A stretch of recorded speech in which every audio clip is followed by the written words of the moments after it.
Welcome to a new episode of Dialogues Live. My name is Helena Demuynck. I am your host, and today we are talking about imposter syndrome, or better, beyond imposter syndrome. So, welcome everybody. I hope you're great. Let me know in the chat if you can hear me, if you can see me okay. And then we're good to start. So, imposter syndrome is a topic, a concept, something that you can read about a lot, that you can think about a lot, that you maybe feel. I guess most of us sometimes feel like an imposter. The term, however, imposter syndrome for me is a little bit strange because a syndrome is something medical that needs therapy.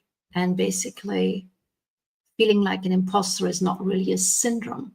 It's basically a chronic self-doubt despite evidence of competence. Recognize that? And it is rooted in personal defect. Not in personal defect, but in a distortion of belonging and self-trust. So today what we'll do is we will explore what sits beneath it, how it shows up, and I will give you a few ways to loosen its grip.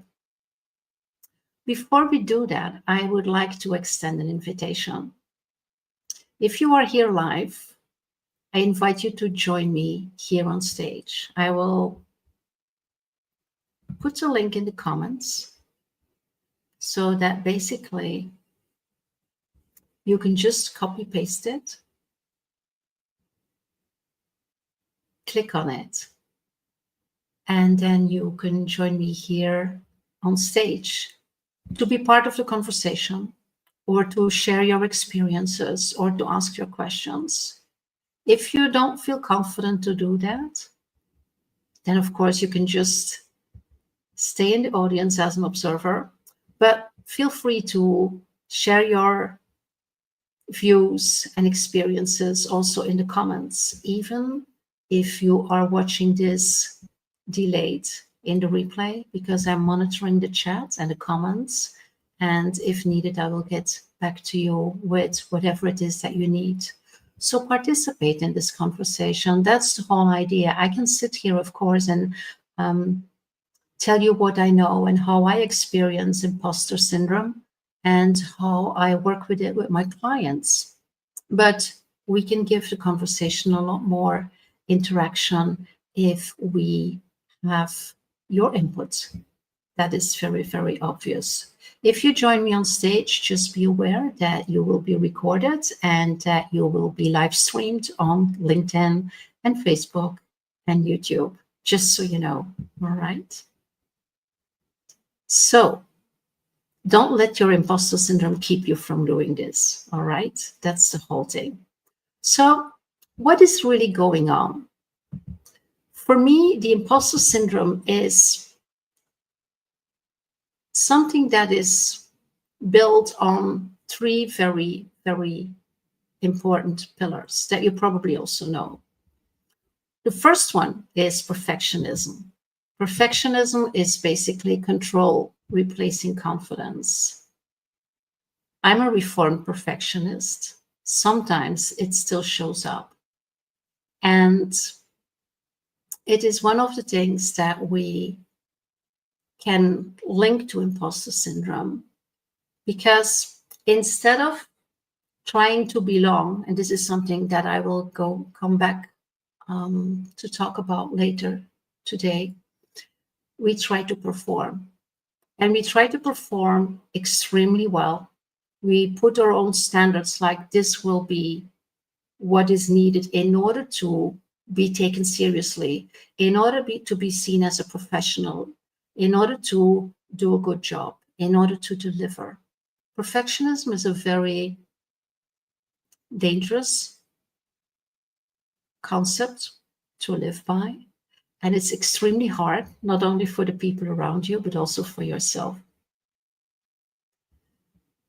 I will work on a Dialogue Live that is specifically on perfectionism. But what I can tell you right now is what helped me a lot to deal with perfectionism is to think about every interaction and everything I do with or for somebody else, be it professional or personal, don't make it about you. Make it about them. Make it about the person or the people that you're interacting with and what it is that they need or that they request.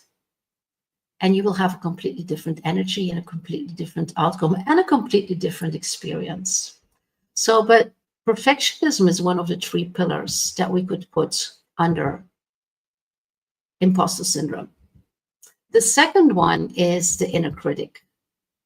That's old voices in our heads that sometimes seem like new voices. We can add voices. Most of the voices that we call our inner critic have been planted in our heads during childhood.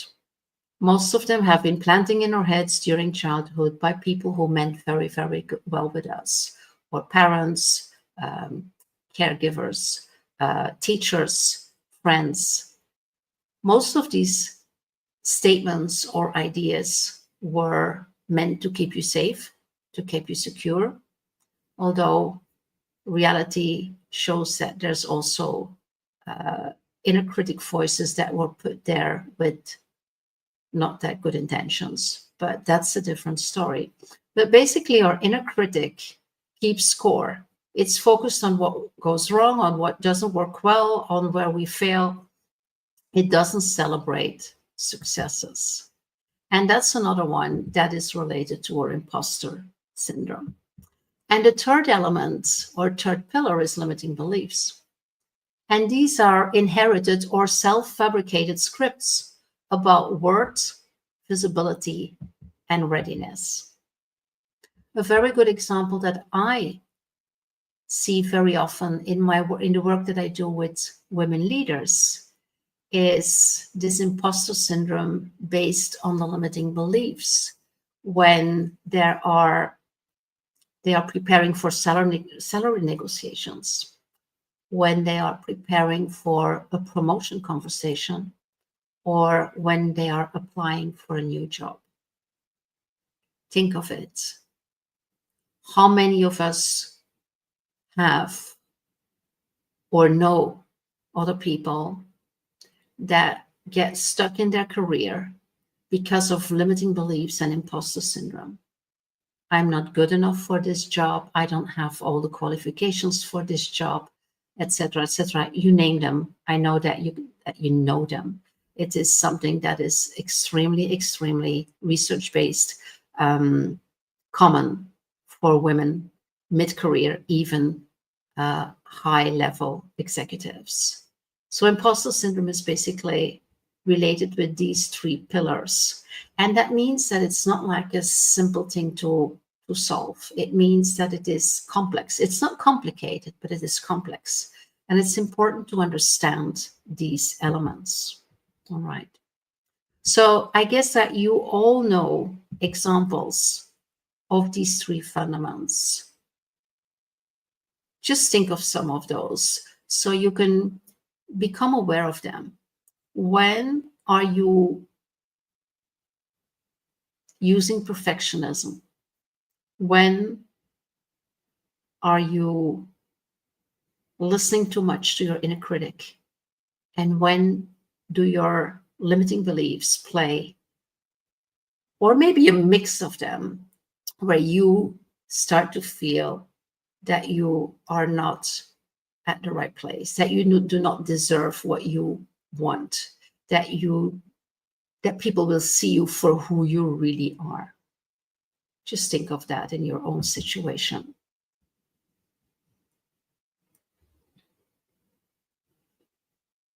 I just give you a minute. So I will ask some questions that you can think of right now, or you can write them down, or you can just pause if you watch the replay. Some questions that will create your awareness and that might shift your vision or view on what is really going on, mainly in your head. I would say sometimes also in your body, especially the sensations that you feel, the stress you feel, the anxiety that you feel when you are in this imposter setting. So think of a specific context. I would say maybe your professional context. Where does your need for perfection block your progress? Where is it that you don't move forward, or that you procrastinate, or that you delay because you have this need for perfection? Another question: whose voice does your inner critic echo? As I said, our inner critic, or the voice in our head, or voices in our head, are planted there during our childhood. So if you hear some things come up, who is it that you hear? It's important to understand who it is that you hear, because then you can have a different conversation and you can say, sure, Dad, I know you're worried when I do something new or when I go on an adventure. I understand that you are worried, but I'm perfectly fine. Just, I'll be safe. Things like that. But if you know who it is, then you can have a different conversation. An important one is what evidence contradicts the story that you're not good enough? Think of a specific moment, a specific setting or context where you feel you are not good enough. Not good enough to ask for that project, not good enough to ask for that promotion, not good enough to apply for another job. What evidence contradicts that story? Think of that. If you don't know the answer, then have a conversation with somebody you trust about this. It could be a colleague, it could be your boss, it could be a mentor, it could be a friend, but somebody that can help you and sponsor you and support you in finding contradicting evidence. That's a great practice. And you can, especially when you do this with a colleague or with a friend, you can return the favor. Yeah. Another question for you is, what would good enough look like if rooted in self-respect instead of fear?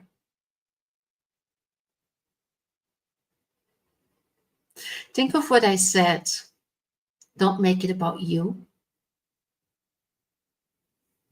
Make it about what your stakeholders need or want or deserve. What is good enough in that setting?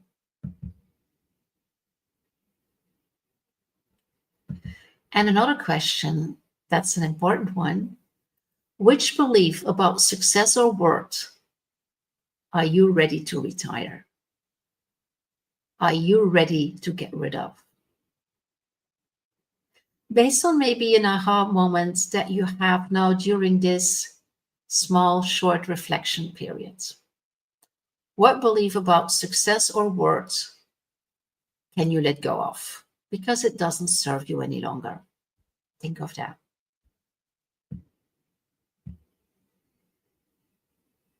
So write down what lands, or just notice what lands. This is reflection time. This is absolutely what I want to do here with Dialogues Live.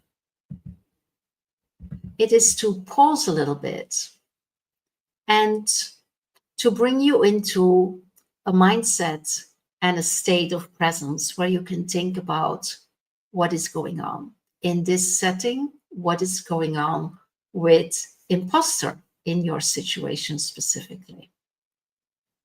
Why am I doing this? I absolutely want to normalize reflection, and I also want to normalize coaching. Coaching, professional coaching, is something that a lot of us have heard of and some of us have experienced. Professional coaching in corporate life normally is set for C-suite, VP level, and sometimes below, Very often it is said as fixing a problem, while coaching can be so much more. We are in a constant rat race. We are constantly performing and producing and chasing goals and objectives. And we have very little time to reflect on what is really going on what it is that we are doing that is no longer serving us, on why do we feel overwhelmed and depleted sometimes and so tired without really knowing why. And so a coaching setting helps you to stand still and to reflect. And a coach is asking you questions like I have been doing the last 5 minutes. The coach doesn't have the answers. I don't have the answers for you, right? I have a setting, I have a context. I can create awareness and understanding. And then it is about applying it on your own specific context. And when you have some insights, when things are landing, a coach is also supporting you to implement new strategies, to unlearn things and to learn new things so you can show up fully in a new and grown way. That's basically the whole idea.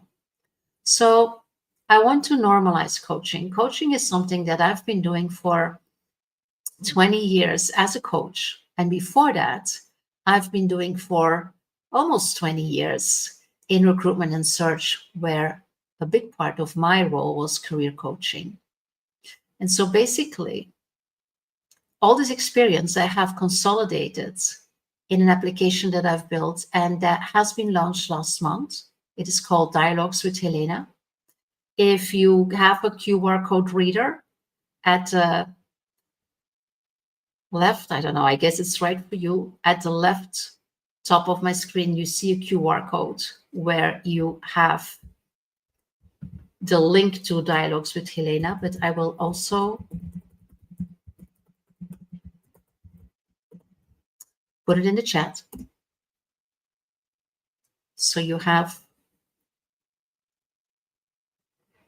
the link.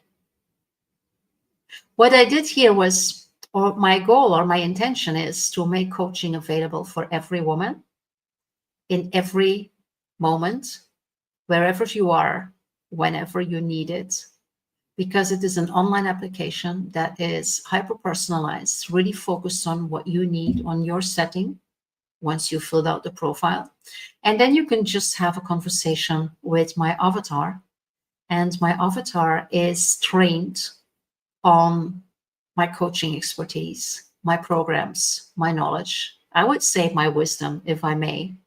And so basically, it is asking you questions like I just asked you before. It is asking you to go deeper, to go inside, to do your check-in,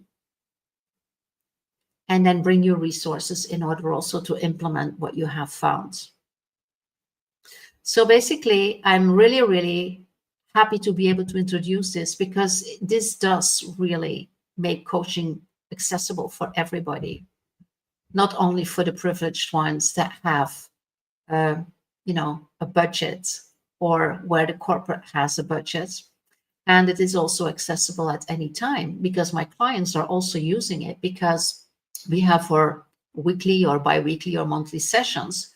But sometimes, right before that important meeting, you might need some advice or some interactions or some reflection time, or in the evening after a very, very busy day where you're completely exhausted and you have some things going on in your head, and you really would like to brainstorm or be challenged or be sponsored or supported.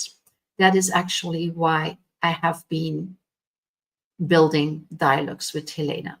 So it is confidential, it is secure, it is hyper-personalized.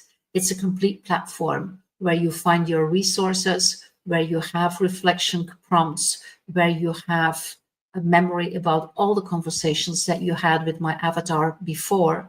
So it's your own private space. And I invite you to try it. It's dialogueswithhelena.app. Just try it. It's free. There's a paying version, but basically you can start for free. And everybody that is registering and starting a conversation in October, so that's another 10 days, gets 10 free credits. That's more than 1 hour of coaching time. So why wouldn't you start?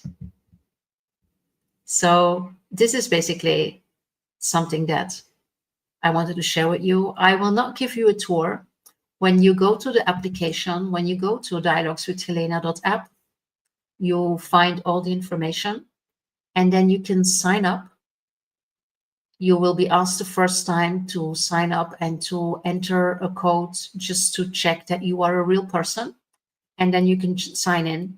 You have a tour, you have a complete explanation, and if you need more, just check some of our former episodes where I gave a short tour during the Dialogues Live. But just go there and check the tools, the journaling, the reflection prompts. So everything that is stored in one private space. And so this is not a generic AI.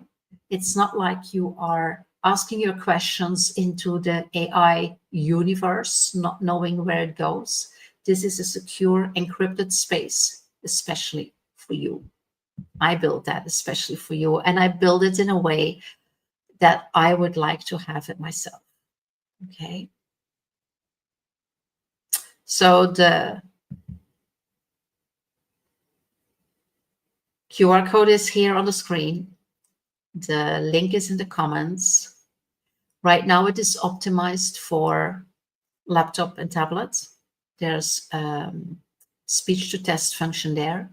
We are now optimizing also the mobile version, but you can use the mobile version as well. Voilà. So this being said, let's go to some doable practices to deal with imposter syndrome. Just some things that you can try out, see if it works for you, or go a little bit deeper with the coaching tool, with Dialogues with Helena. But just some things here that are helping you. The first one is awareness. So name the imposter voice, even humorously. You can give it a name. Just notice when it shows up. Yeah. And notice that it is not you. Somebody here congratulates me on launching the app. Thank you so much. Thank you. I'm thrilled to be able to do that. And by the way, spoiler alerts, next week we are launching another app.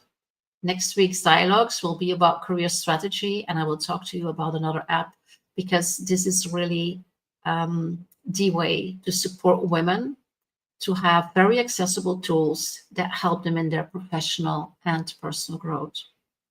But let's go back to the awareness. So sometimes we have our ego running, and when the imposter syndrome shows up, we're not even aware of it. We just think it's us, it's me, it's, it's a reality. If you are becoming aware of your imposter voice, just notice it, right? And you can say, hey, there you are again. How are you doing? Are you worried about me again? Have this kind of conversation instead of letting it control you. Try it. Might not work for you, but if it does, it's good. A second thing you can do is start tracking. Notice triggers or moments or roles or people that activate it. Just understand when it shows up. Again, this is the second step. First of all is awareness, but the second one is to understand when it shows up, to see if there are patterns. Okay.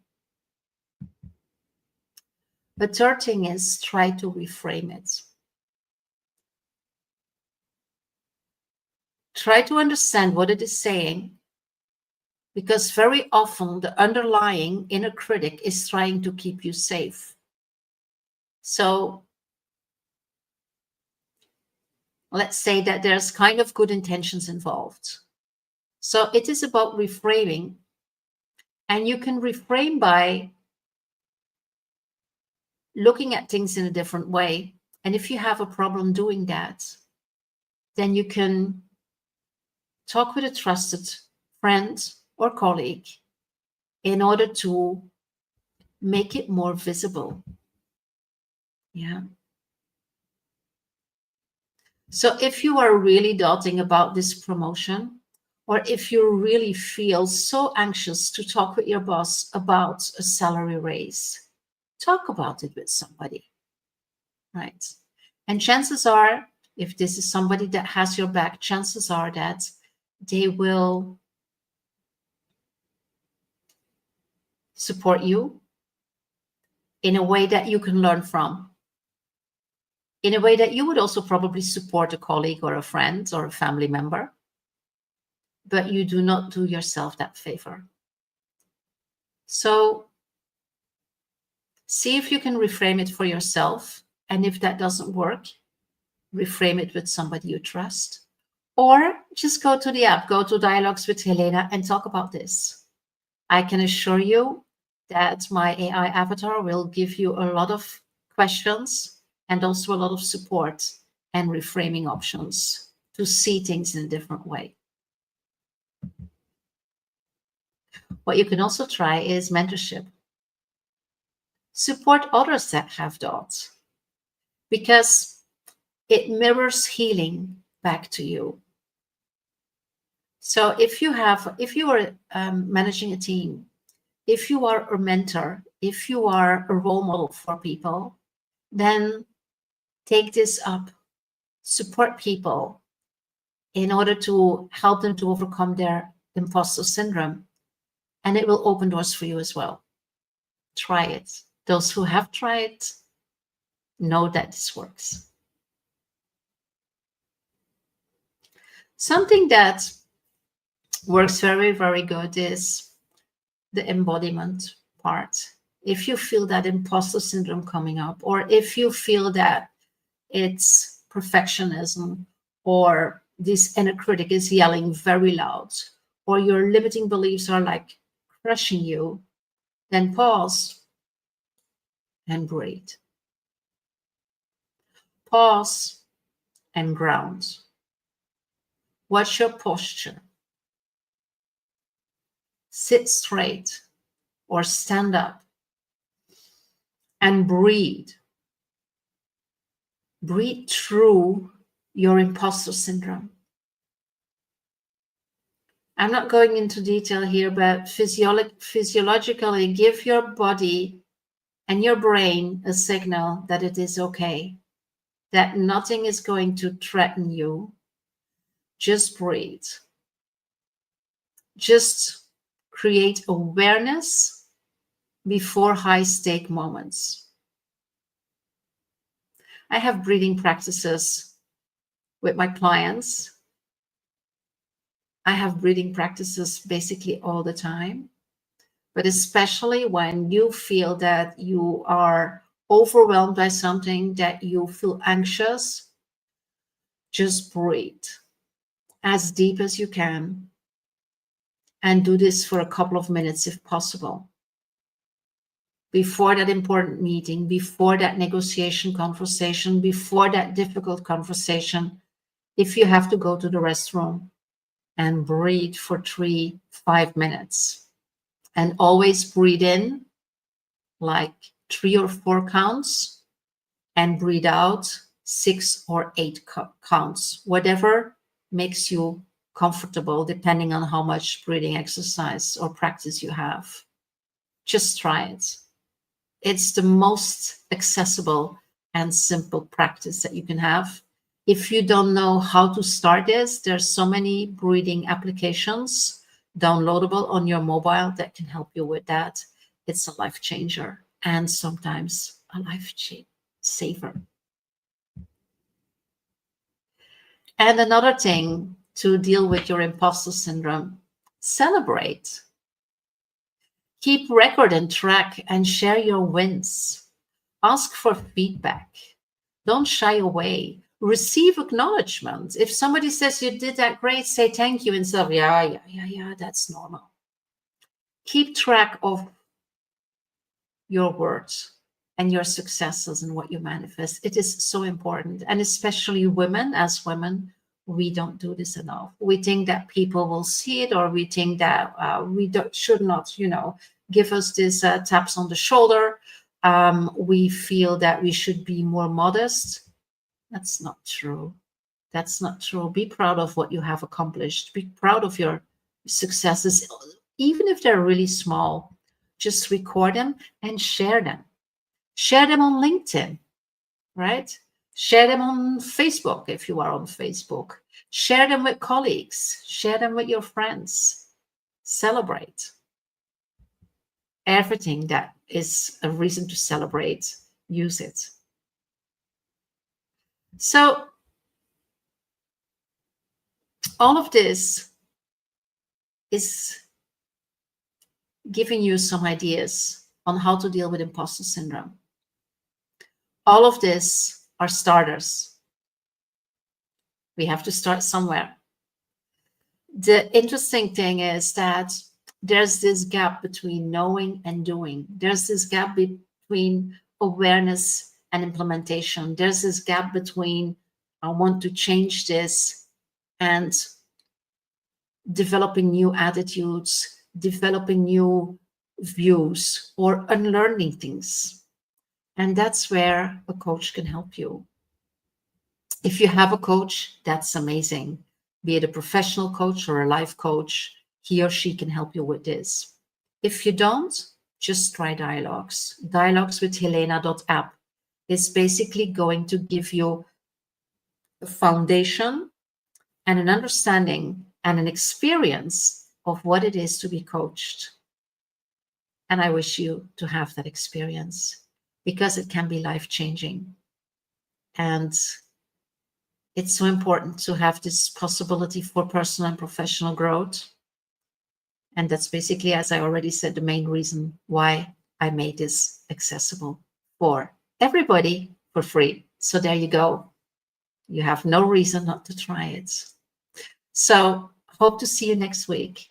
Next week, we will be talking about strategic career planning from a completely different angle than you would expect.